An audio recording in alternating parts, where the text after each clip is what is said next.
Good morning, everyone. I'm Nika Lauren, President of the Amherstburg Chamber of Commerce, welcoming you to our second annual live stream of the 16th Annual Business Excellence Awards. We'll be hosting 3 separate live streams, interviewing the winning businesses and getting a look into their operations to learn more about their organization. We'd like to thank the Rivertown Times for sponsoring this year's Business Excellence Awards. Today's category is the Community Builder Award, awarded to the business or organization that in the past year has been in operation for a minimum of 2 consecutive years, supported charitable or not-for-profit organizations on an ongoing basis, demonstrated a willingness to make the community better, demonstrated a vision of a better community and has taken steps to make it happen, practiced good corporate citizenship, and made exceptional contribution by promoting community betterment.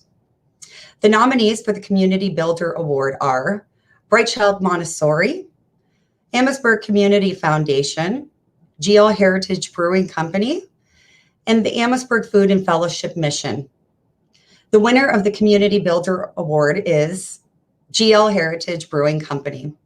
Congratulations to this deserving organization and all of the worthy nominees. Today, I'm joined by Jen and Dwayne Grondin, owners of the GL Heritage Company. Thank you for joining us and congratulations on your award. Thank you. Thank you so much. We're truly honored. Fantastic.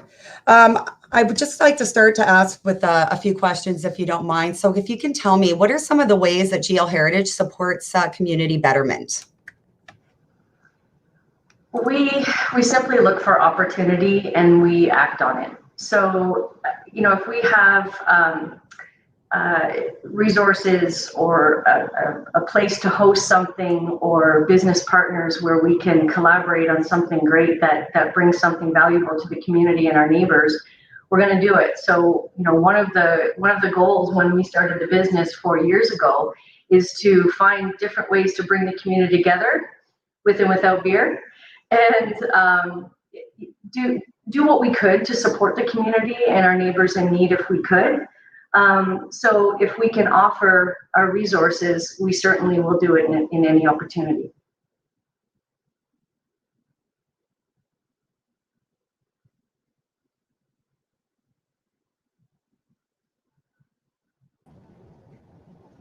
Are we back? I think so. I'm sorry, it looks like I was dropped there. My apologies. I apologize. I'm going to ask again. So give me a few ways that you've supported community betterment. Sorry about that.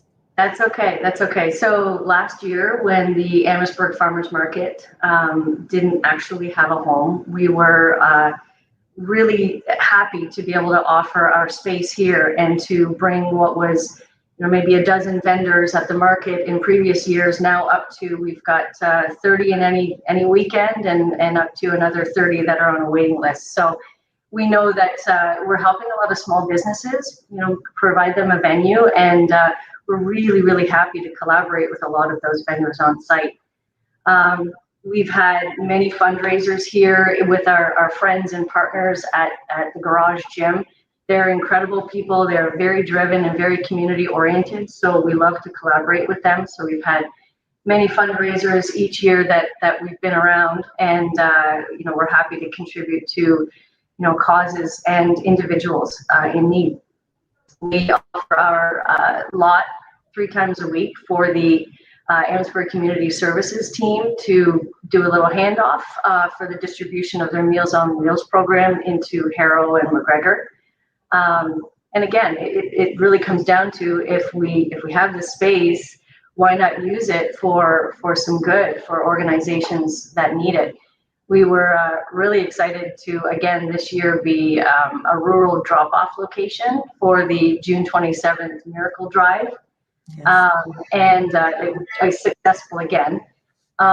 And for the first time, we were able to host the Amherstburg Horticultural Society and their annual plant sale. So that was really fun to have them out on our patio, and they sold out of everything. It was fantastic. It's amazing. Yeah, I mean, Jen deserves all the credit for this award for sure. She works hard every week dealing with, or working with our community partners, and even on our daily, or I should say, our weekly operations of just our food collaborations with other businesses around, just to showcase what they have as far as food options and things. And it's just an added element to our business to just keep bringing these other people and working together. So yeah, Jen deserves all the credit on this one, and she works hard all week, every week, to keep the social media up and giving everybody as much love around that she can. I think that it's truly amazing, the involvement that you have and the many partners that you've brought in to collaborate with and kind of showcase everything that Amherstburg has to offer. So my hat's off to you guys and the team at GL Heritage for bringing everyone in and giving so much of what we have here to offer to put back out to the community. So thank you very much. In your opinion, oh, go ahead, Jen. Sorry. Oh, no, I just said you're welcome. We are incredibly proud of our small town. Oh, and yeah. we like to describe it as it's a hidden gem, but people are starting to discover that gem, and we'd love to be a part of that exposure, and we know that we're bringing people into our town. So that's great. No, I absolutely agree. There's so many unique different things here in Amherstburg that I think people now are just starting to discover. So that's quite exciting. So in your opinion, how can other businesses offer support and build unity throughout the community?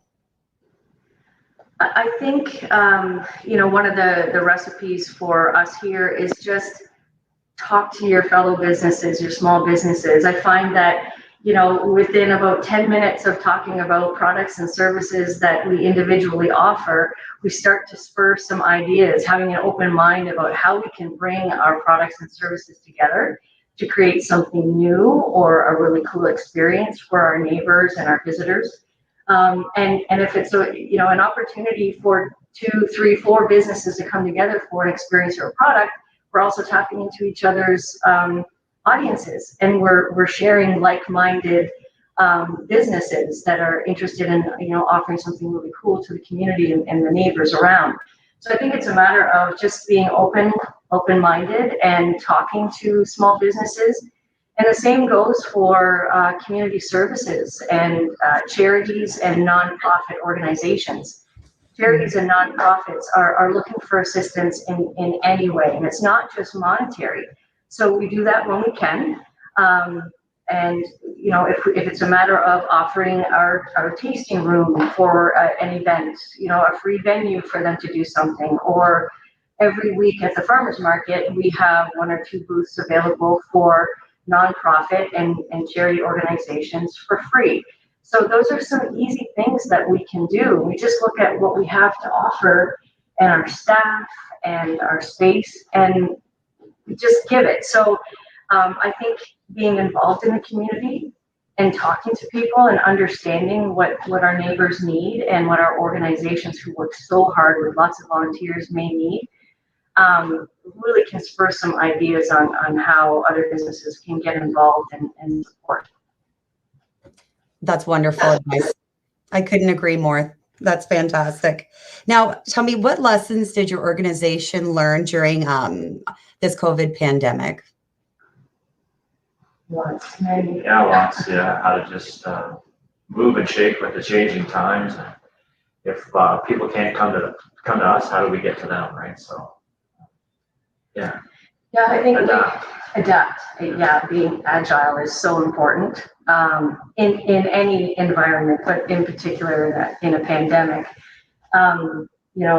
Dwayne and I, with our partners, Greg and Kathy, the other family members and partners behind the business, we had constant discussions about how to stay relevant as a business, how to be open to new ways of doing things, creating online stores within a week, home delivery protocol, and staying available for our customers, and being agile to implement really quickly.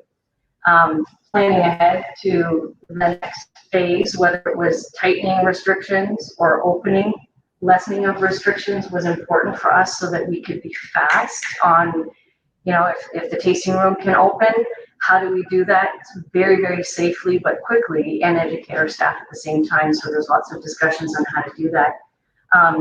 But I think one of the most wonderful lessons or learnings from the pandemic is exactly how supportive our community is, and how their either increased or renewed focus on small businesses, neighboring businesses, and supporting local. We saw that increase significantly. We actually, we're contacted by new customers around the county who said, you know what, we want beer, and we're gonna try buying from, each of the breweries across the county because we want to support everyone. So it was really impressive to see how the community stepped up to support small businesses in whatever way they could. Even our food vendors, some of them with their food trucks were parked on site, and they would just do takeout from our lot, continuing to provide that venue for them to just sell what they could, and as a small business stay afloat. So we are extremely grateful. We've always seen incredible levels of support from the town of Amherstburg and its residents and all of our neighbors across the county. But in the pandemic, it was quite evident, and we are extremely grateful for that. I couldn't agree with you more, Jen and Dwayne.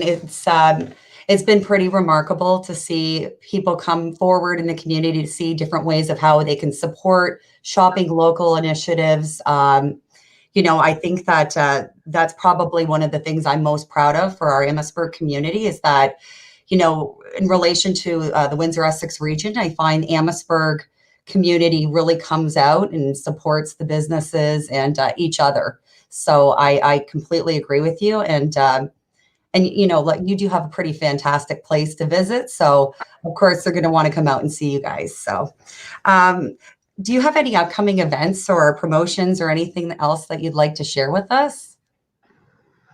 Well, every month, Dwayne brings out a new beer style. It could be a brand new beer style or a re-release of a seasonal, but every month he likes to change up the taps a little bit and keep the offering fresh. I don't know if you want to talk about some of the styles that are coming up.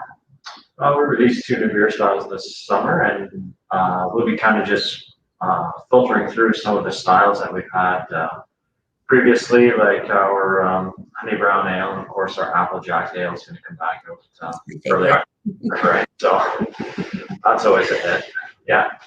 As far as other things, we've got some yoga. I think we've got company. Yeah, we implemented our first event this past Sunday, where we brought back our yoga on the lawn, and that was successful. We had a full lawn. It was a beautiful sunny day. It was absolutely perfect. So we're bringing that back on August 8th, Sunday, August 8th at 10:30. So that's on our social channels. If the audience just follows us on Instagram, Twitter, and Facebook, you'll be able to see all about the releases of our new products, which food vendors are going to be on site, and which community events we're hosting here, as well as things that are happening with the farmers market.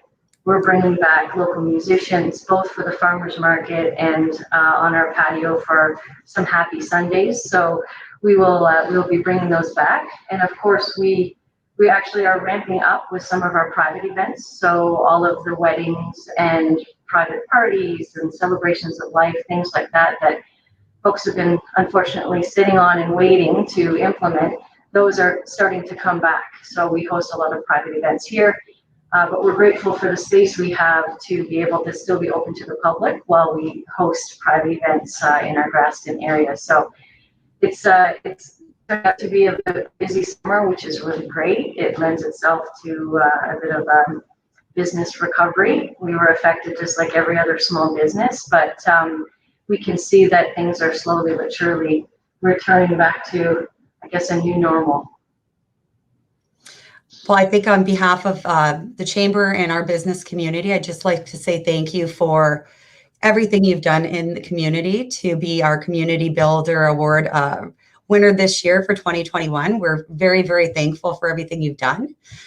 For those of you out there watching, please go to our chamber website. You'll be able to find the information for GL Heritage there as well. And of course, GL Heritage is Facebook, Instagram, and all of their social media platforms as well. And I just wanted to say thank you both so very much, and congratulations to you and to your team, and to all of our nominees for this category. We had some pretty incredible nominees this year. So I just like to say congratulations to everyone, and congratulations to you and your team. Thank you very much. We're honored to be grouped in with the other nominees. They're all incredible organizations. So we're very grateful for the award. Thank you so much. You're very welcome, and we're very excited to see what you have coming, and I'll be by. Thank you both so much. Thank you very much. Bye now. Bye.